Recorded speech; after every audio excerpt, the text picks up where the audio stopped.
From CNN Center in Atlanta, coverage of Election 2000 continues.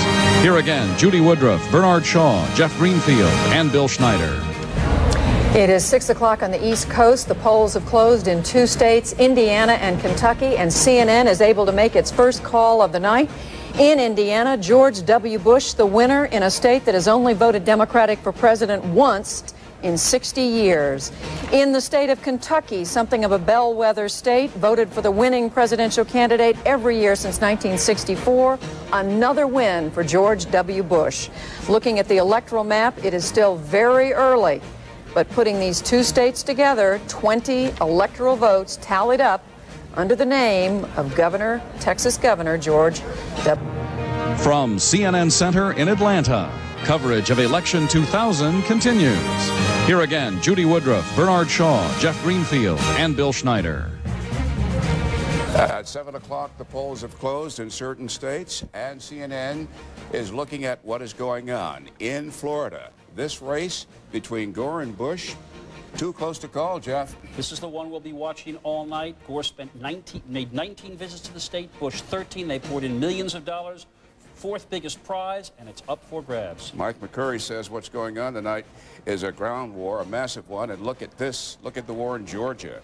Vice President Gore, Governor Bush, this race for CNN at this hour, too close to call. And this has got to be a shocker in Austin. They had this race put away in their pocket for weeks, if not months. We'll see.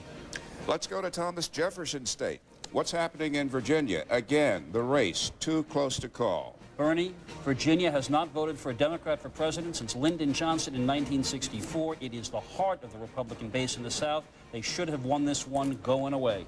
In New Hampshire, Governor Bush lost the primary there, but right now it's neck and neck between his opponent and himself. Looking at South Carolina with its 8 electoral votes, Governor Bush has won another southern state tonight.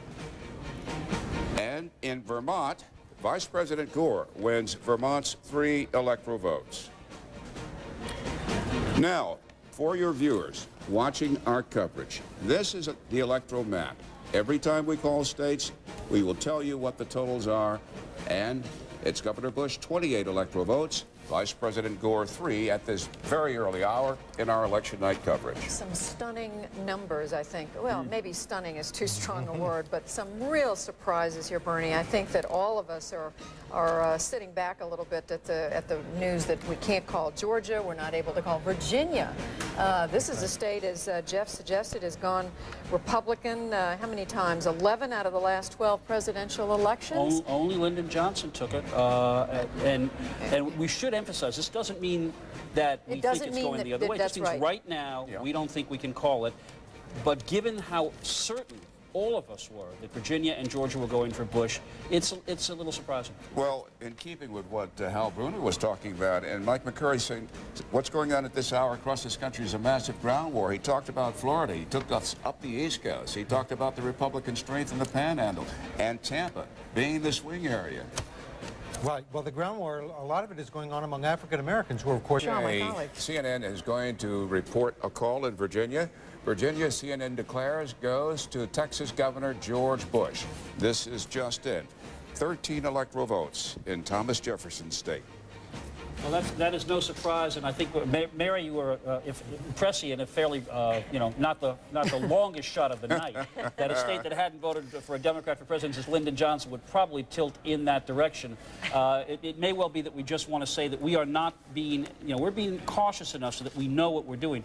But Mary and Michael, pick up this theme about turnout, okay? About the fact that this late hour, people are out there. From CNN Center in Atlanta, coverage of Election 2000 continues. Here again, Judy Woodruff, Bernard Shaw, Jeff Greenfield, and Bill Schneider. It is 7:30 p.m. on the East Coast, where the polls have closed in Ohio, North Carolina, and West Virginia.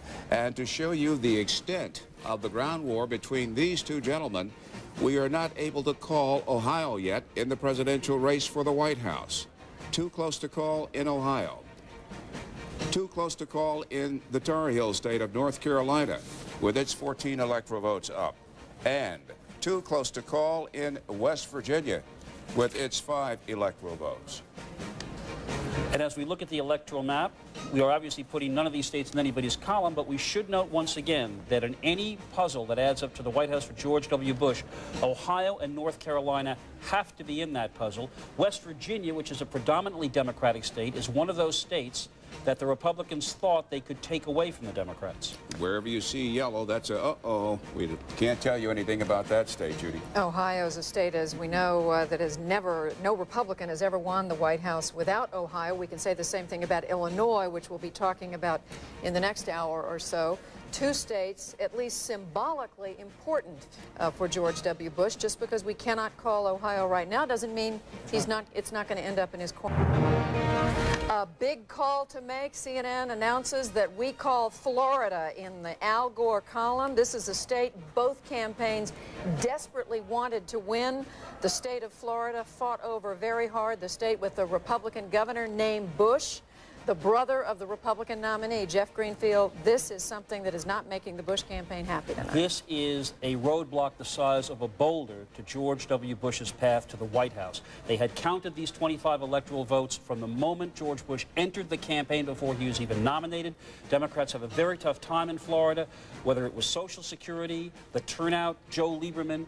Now, George W. Bush has to look to Michigan, Pennsylvania, Ohio, and those smaller states really become critical. There's a disagreement we've been hearing, at least what we're hearing out of the Bush campaign. We can ask Candy Crowley and others about this later.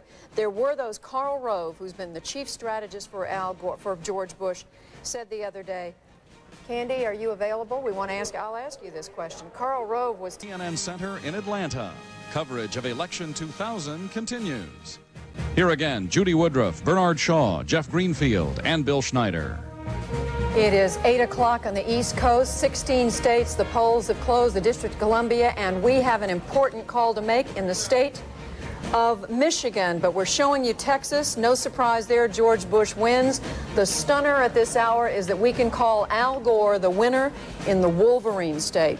This is the state where Reagan Democrats were born, working-class people who went Republican on values issues and then on the economy and then on strength. Clinton got them back in 92 and 96, a bitterly contested state. Al Gore takes it, and the map for George Bush gets even tougher.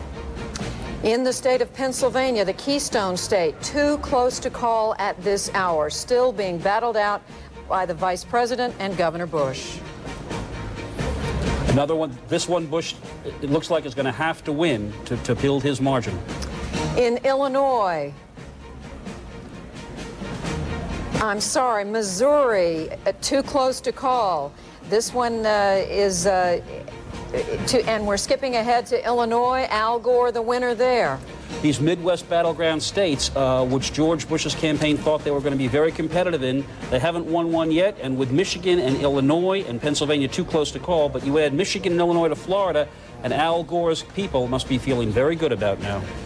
And again, in the state of Missouri, it's 11 electoral votes still being fought out. This is a state where the governor running for the Senate, Mel Carnahan, killed tragically in a plane crash. Through this whole election in this state, really upside down for some time. And again, this is one of those states we always point to because except for 1956, it has gone with the winner in every election since 1900. In New Jersey, CNN able to say that Al Gore is the winner. George Bush was in there campaigning this very weekend. But it appears that Al Gore has won New Jersey in its 15 electoral votes. Massachusetts, no surprise, a state that Democrats can count on in just about every election you can think of. Al Gore winning and taking its 12 electoral votes. The state of Tennessee, it's Al Gore's home state, but he is not able to count on it. Jeff Greenfield, it's too close to call. But again, in the Bush calculation, when they told us, well, we can win without Florida, a state like Tennessee was one of the states they had in mind. He went there, kind of drew a line in the sand, said Al Gore may win Washington, D.C., but he's not winning Tennessee. We can't say one way or the other, but if this one doesn't fall for Bush, it's trouble. Maryland, the free state, reliably Democratic, and Al Gore wins that, takes its 10 electoral votes. Alabama, a state I guess we thought George Bush we'd be able to say at this hour, another one too close to call. Connecticut, Al Gore, the winner In the Constitution state, and its 8 electoral votes. Oklahoma, its 8 electoral votes go to Texas Governor George W. Bush, the governor of the neighboring state of Texas. Mississippi, another win for the Texas governor, and its 7 electoral votes. Kansas, Bob Dole's home state, we just heard from him, solidly in George Bush's corner, and its 6 electoral votes. Up in the far northeastern corner of the United States, Maine, its 4 electoral votes still up for grabs, still being battled out between Gore and Bush. And finally, the nation's capital, the District of Columbia, no surprise at all, Al Gore the winner. And finally, Delaware in this 8 o'clock count, Al Gore the winner. That is a state where George Bush had been making threatening noises, but it looks like Al Gore has called it. Here is how, and we want to add that we are able at this hour to say the state of North Carolina is in George Bush's corner. This is a poll that closed about half an hour ago in North Carolina, and its 14 electoral votes go to George Bush. Looking at the map, the national map at this hour, you need 270 to win to become president. At this hour, it couldn't be any closer. I guess it could be by 2 votes. But Bush has 121, Al Gore at 119. It is a cliffhanger, gentlemen. Very much so. Just a quick observation. Before that observation, exit polling from you, Bill Schneider? Well, we do. We have some. Maine, Pennsylvania, and Tennessee. And I'm just told that I've just been made a liar. We are able to call the state of Alabama for Texas Governor George W. Bush. Governor Bush takes the 9 electoral votes in the state of Alabama, also known as the Heart of Dixie. Also, CNN has called that Mr. Corzine in the primary alone spent $30 million, and here in the general, another $31 million. So, my, what an expensive seat. Well, speaking of states that we are not able to call, I'm going to wait 13 seconds until I can say this. In the state of Arkansas, where the polls are closing literally as I speak, the home state of President Bill Clinton, we are not able to call. The polls close in Arkansas at 8:30 Eastern Time, and as of this hour, this moment, we are not able to call the result. The land of opportunity. And looking once again, a quick check of the electoral map. George W. Bush racking up 130 electoral votes. His states are in red. Al Gore, the vice president, 119 electoral votes. His states are in blue.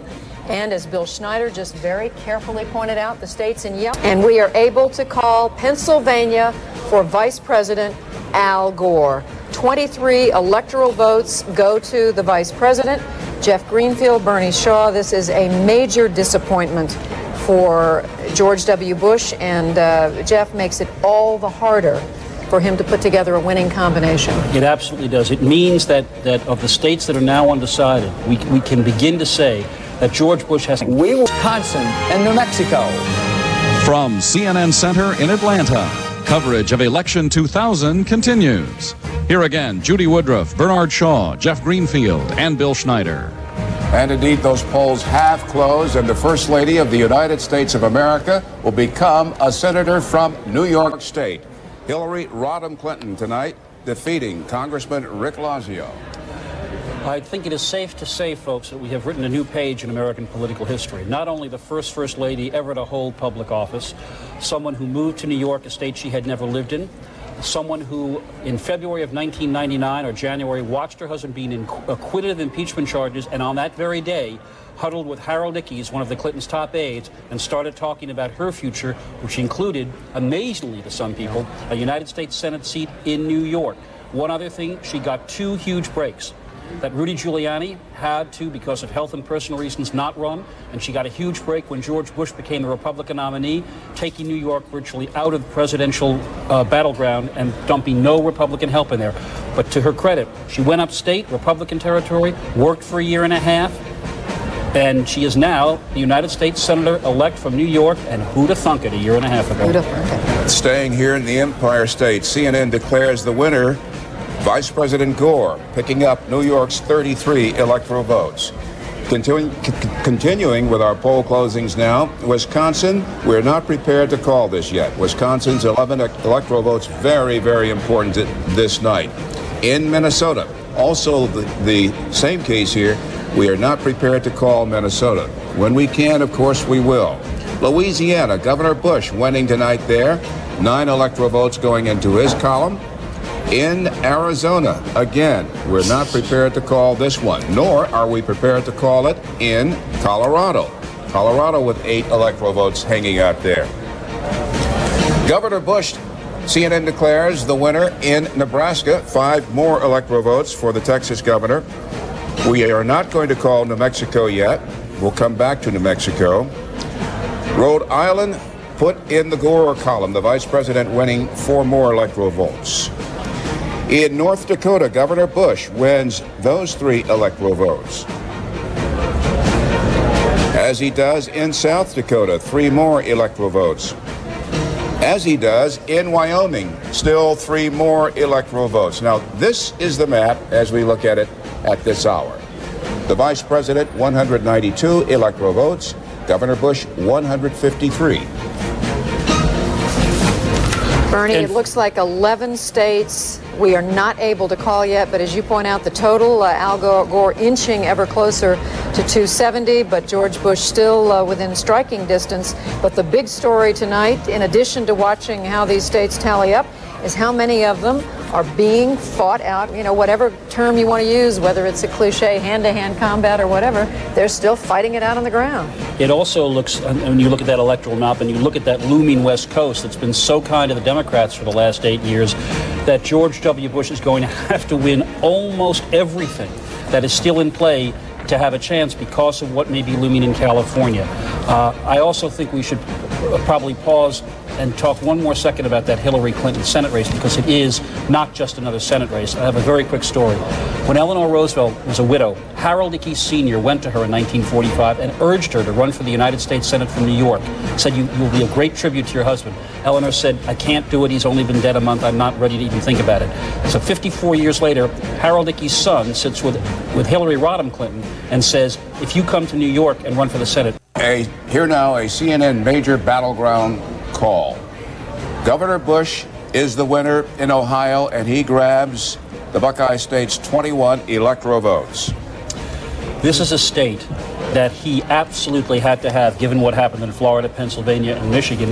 It is also a state Republicans have to have because they just don't win the White House without it, especially with the loss in Illinois. And it now suggests that there is at least a little more optimism, not optimism, but at least hope on the Bush camp. That's right, hope. Because if you look at all the other states, before we get west, if Bush can win Tennessee, Arkansas, Missouri, Wisconsin, Minnesota, if the electoral map begins to stabilize. It's also a CNN is making another call right now. Governor Bush moving very quickly in Tennessee, embarrassing Vice President Gore by snatching his state's 11 electoral votes. Yes. We wish to make a correction about something that was said earlier. I believe that Woodrow Wilson got elected president without carrying his home state of New Jersey. The second time. Yeah, that's the second time, in 1916. So any of you taking notes, please jot that down on your chart. But this And there was James Polk who won the presidency without Tennessee. Yes, but having won Tennessee, having won the vice president's home state, this scenario for Bush now begins to look at least conceivable. You can see the Bush people saying, okay, if we take Arkansas, if we take Missouri, if we take Wisconsin, if we take Minnesota and Iowa, this is what it's come down to, then we get to the West with enough electoral votes. To you, CNN declares that Vice President Al Gore wins Minnesota. Wins Minnesota's 10 electoral votes. And you were just making the point about his voting strength in various parts of the state and surprisingly having done well outside in the suburbs. Doing well in the Minneapolis suburbs, and Ralph Nader was not as much a factor there as he was down in Wisconsin. Now let's talk about Missouri. Missouri is a crucial state. Okay, we don't have time for Missouri, we'll do it later. Well, we always have time for the Show Me State, but we just want to talk about some of the things behind that victory in Minnesota. But here now is the very latest count. Vice President Gore still slightly ahead of Governor Bush in the electoral vote total, 192 to 185. CNN just declaring Mr. Gore the winner in Minnesota. And if you look at this map once again and cast your eyes out west to where everybody has expected for most of this campaign to happen in California, you begin to see that the states begin to close around the hopes of George W. Bush. There are simply fewer and fewer places where he can pick up enough votes to get to 270 unless an amazing upset happens out west. But we should keep in mind, as Candy Crowley just told us from Austin, where she's talking to the Bush people, she said they have not entirely accepted the notion, as we and some other news organizations have called it, that Florida and Pennsylvania will end up in Al Gore's camp. She said they are still looking at absentee ballots. They are not ready to concede those two states yet. I stand by. CNN right now is moving our earlier declaration of Florida back to the too close to call column. 25 very big electoral votes in the home state of the governor's brother, Jeb Bush, are hanging in the balance. This no longer is a victory for Vice President Gore. We're moving it back into the too close to call. One order, please. Yes. Now could we just review this again about how? Well, I think in the fullness of time tonight we're going to have an explanation for this, but we're reporting to you what's happening. Well, what we're being told by our executive producer, Sid Bedingfield, is that based on the information we have from Florida, we don't entirely trust all the information that we have, and I assume the VNS service, and Bill, you can explain all this, is part of that decision. That's right. The networks and the Associated Press collaborate in supporting a research service, really, Voter News and Surveys, which does the exit polling and also collects the data from sample precincts around the country. And they're the ones who provide us with the information that allow us to call the states. We are normally Indian voters who had voted in Pennsylvania and other Midwestern locations. Bernie, I'm interrupting you because it is 10 o'clock on the East Coast and polls have closed in 5 states, and we are able to call George W. Bush the winner in the state of Utah. He takes its 5 electoral votes. In the state of Idaho, another win for George W. Bush. Rack up 4 more electoral votes for the governor of the state of Texas. Nevada is one too close to call. Nevada's 4 electoral votes. We are not able to call that state one way or another. Montana, another check mark there for the governor of Texas, and it's 3 electoral votes. And the last state with polls to close at this hour, Iowa, the Hawkeye state, it's 7 electoral votes. We are not able to call it. So it just gets more exciting and more exciting. And here is the electoral map. We're going to be looking at this throughout the night. At this hour, with the polls closed in all but 5 states across the United States, we are able to give George W. Bush 197 electoral votes. His states are those in red. Vice President Al Gore, 167 electoral votes. His states in blue, and all those states in yellow, we don't have enough information yet to give them one way or another. And let us have a call to make in the state of New Hampshire. CNN declares that Texas Governor George W. Bush will take the 4 electoral votes. Every vote counts, folks. The 4 electoral votes in the state of New Hampshire go to the governor of Texas. So let's look at his total now. He is over the 200 mark at 201 electoral votes. Those are the states in red. Al Gore, 167, the states in blue, and an awful lot of states still in yellow that we are not able to call one way or another. But New Hampshire, a state Larry, we do have a state to call. The state of West Virginia, CNN calls, is in the corner for George W. Bush. The Texas governor takes West Virginia's 5 electoral votes. This is based not only on interviews with voters as they left the polling places, but also on our analysis of key sample precincts throughout the state. Now let's look again at the totals on the electoral map. 270 needed to win at this hour. It's 10:12 Eastern Time. We are giving George W. Bush 217 electoral votes. Those states in red, we're giving Al Gore 167. The states in blue, the ones we are not able to. If you don't mind, I'm going to interrupt because we do have a call to make. CNN says that the state of New Mexico goes into the corner of Al Gore. Vice President Gore picks up the 5 electoral votes in the state of New Mexico. And that adds another handful to the total we've given Al Gore. That blue state that's popped up there just to the left of Texas is New Mexico, of course, and we've now given it to Al Gore. So the total for George W. Bush, 217, for Al Gore, 172. Senator electoral votes is the state of Maine. The way it works in Maine, only one other state works this way, and that's Nebraska. The electoral votes are awarded not winner take all by the whole state, but awarded by congressional district. So the person who gets the most votes in the state gets two for the state, right, plus gets the one that they have a majority right. in. And that's right. And so what we don't know yet is the other congressional district is in the balance. And the way this election is going, Judy, that one electoral vote can loom very large. Important. And some of these states that we're talking about here, some of the ones that we just, Arkansas. He should have been the candidate for Senate this time around. Rick Lazio conceding in New York to Hillary Rodham Clinton. It is 11 o'clock on the East Coast in the United States, and CNN is prepared to make the following calls with the polls closing. Most of them.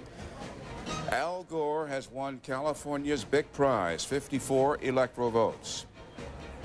Farther west in Hawaii, 4 electoral votes going to the vice president. The situation in Oregon, it is too close to call. We cannot call that race yet, nor can we call the one in Washington State, with its 11 electoral votes. Looking to the moment at our electoral map, the vice president, by winning California, goes up over Governor Bush. Mr. Gore, 230 electoral votes. Mr. Bush, 217 electoral votes. California, that is a state in which George Bush made a run and spent millions of dollars late in the campaign. It raised a few eyebrows. Some thought it was because they had a chance to carry it. Others said it was payback because the California Republicans were among the first group that went 2 years ago to Austin and asked Governor Bush to run and asked him to pledge that if he did run, he would not desert California the way his father and Senator Dole did. Now, in Oregon and Washington, there are 2 states where the Nader factor may or may not come into effect. And once again, we take 2 second-tier states, put them in the undecided column. With everything but Alaska reporting, you can see that the fate of the White House is in the hands of about 8 or 9 states that we cannot yet call. All right, we are going to move all the way from the west coast of the United States. Certain call. Colorado has been won by Governor Bush. Governor Bush taking Colorado's 8 electoral votes. Please continue. So let's see, the total then is 225 George W. Bush to 231. Who said this wasn't going to be a close night, a close election? Yeah, it is a close election. Colorado is the state that switched from Clinton in 1992 to Dole in 1996. So it could have gone either way, and it looks like it stuck with the Republicans as it did with Bob Dole. And those people who were saying a week ago you would be waiting for Wisconsin, waiting for Iowa, waiting for Florida, waiting for Arkansas, Nevada, Washington, Oregon, Arizona, they were right. And we have to keep looking, I think, at the Nader numbers. You know, Colorado is not one of the states that Nader was presumed to be a threat in, but those states that are still in yellow, Arizona, Oregon, Washington. A race in Nevada, Governor Bush wins 4 more electoral votes. He picks up Nevada's 4 electoral votes. And this is the tally as it stands now. Can it get any closer? Vice President Gore with 230 electoral votes. Governor Bush with 229 electoral votes. Trent Lott, let me interrupt our conversation. Arizona now, CNN declares, goes to Governor Bush. Arizona's 8 electoral votes in the governor's column. And that is a significant win because Arizona had voted Republican in every election from 1948 for since Harry Truman. It voted for Harry Truman, then it voted Republican in every election after that until it voted for Bill Clinton in 1996. From CNN Center in Atlanta, coverage of Election 2000 continues. Here again, Judy Woodruff, Bernard Shaw, Jeff Greenfield, and Bill Schneider. 12 o'clock on the east coast of the United States, and we are able to make a call in the last state to close its polls tonight. Alaska, the land of the midnight sun, goes to George W. Bush. It's 3 electoral votes.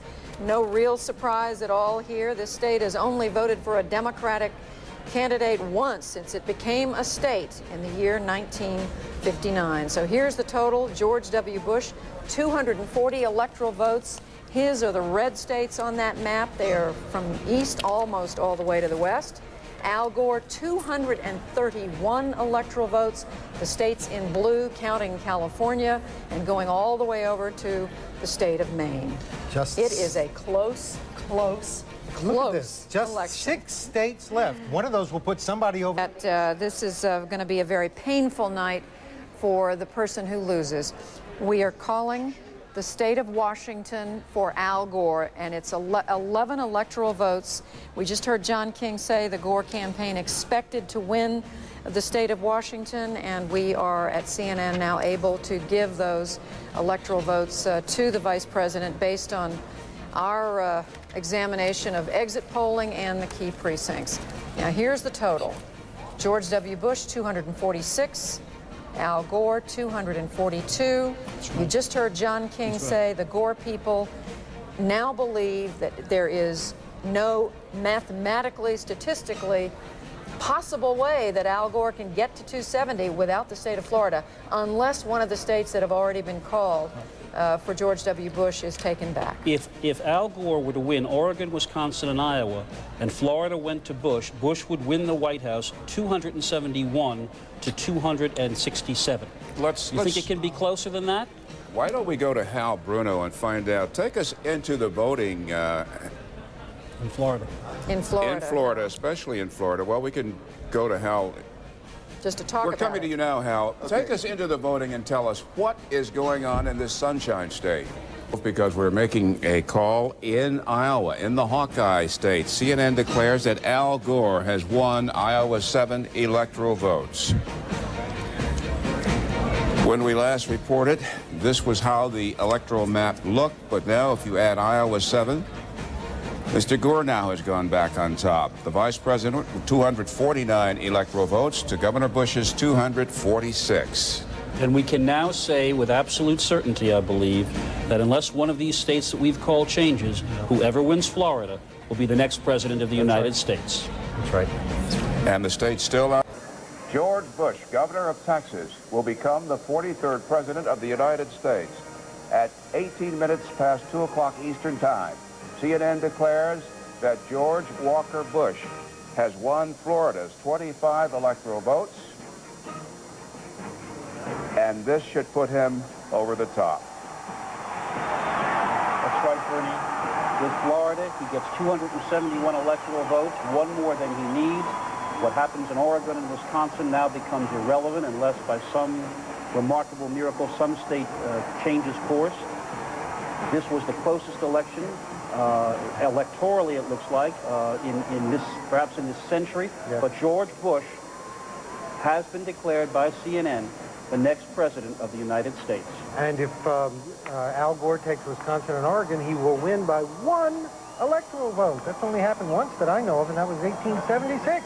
George One Walker electoral vote. George Walker Bush, the second son of a president to be elected president in his own right, coming after John Quincy Adams, who ran, almost 200 years ago. And one person in the Bush family who's taken this hardest, this cliffhanger atmosphere, has been George Herbert Walker Bush. Yes. He has been just so uptight these past couple weeks, these past few days, the last few hours. You could see it earlier tonight, you know, when we went up to the hotel suite, and he was sitting there, Governor Bush was sitting there with his wife and with his mother Barbara and his father, the president. The President George Bush looked very worried at that moment. I think anybody who's a parent knows that you suffer. The map, but Bernie, go ahead, you were going to make a point. No, let's look at the map, and you go ahead and report that. But I have to wonder, if Gore is not going to talk, then obviously the governor from Texas. Well, maybe we'll be hearing from Candy Crowley momentarily. Let's just We'll find point out out what Florida has gone from too close to call to Gore, to too close to call to Bush, to too close to call. I suppose Nader can have some hopes that he might carry Florida in about a day or two. But this is truly amazing. And that's, as Campaign Chairman William Daley indicated, with 99.9% of the votes counted. That's right. This is the electoral map, as we said, the state of Florida, which originally we had put into the Gore column, and it was back to too close to call. Then it went into the Bush column. Now it is once again too close to call, and this is the corrected electoral vote total at this hour, 4:11 a.m., November the 8th, the year 2000. Al Gore, 249, George W. Bush, 246. All this because the state of Florida will undergo an automatic, they've announced they will conduct an automatic recount because the vote in that state was under 0.5% difference. And CNN believes there will not be a winner determined in Florida until later today, Wednesday, when there will be an automatic recount. And I'll tell you one thing that's going to be recounted, and that is the way we count votes, because I have a hunch that there's going to be an enormous amount of scrutiny about a system that calls a state for both candidates, and then at 3 o'clock in the morning winds up for neither. I want to clarify something. If I left the impression that we know there will be a recount, let me amend that to say it appears that there will be a recount in the state of Florida. And I think it's also important to say the gentleman we talked to from the election division in the state of Florida said they still need to wait for, what is it, overseas ballots, absentee ballots, and he said that is a 10-day process. I think I left the impression that there would be a definite recount. What we know in Florida Keyword is appears. Bill Daley told us as much. What he said is, and what Mr. Cass said was, when the vote comes in, and it's 0.5%, which it is way less than that, there is an automatic recount triggered. So I think the original impression you left was almost certainly correct in the first place, Chief. Unless one of the candidates says they don't want it, and believe me, they both, I'm sure one of the candidates will want it. Candy Crowley, we just heard Inside Politics at 5 p.m. Eastern. We'll have updates on the very latest, and of course, for every successive hour from this point on, CNN will be your network to find out what is the latest on that presidential race in the United States. So stay with CNN because whatever is happening, we are going to be bringing it to you. And folks, in the year 2004, please, could you make up your minds a little more conclusively? Because I think we can't take another election like this one. No. It's been great. All right, thank you. Well, for Bill Schneider, Judy Woodruff, Jeff Greenfield, Bernard Shaw, so long. It's been a pleasure. And to all of our hardworking colleagues at CNN, thanks to all of you as well. Hear, hear.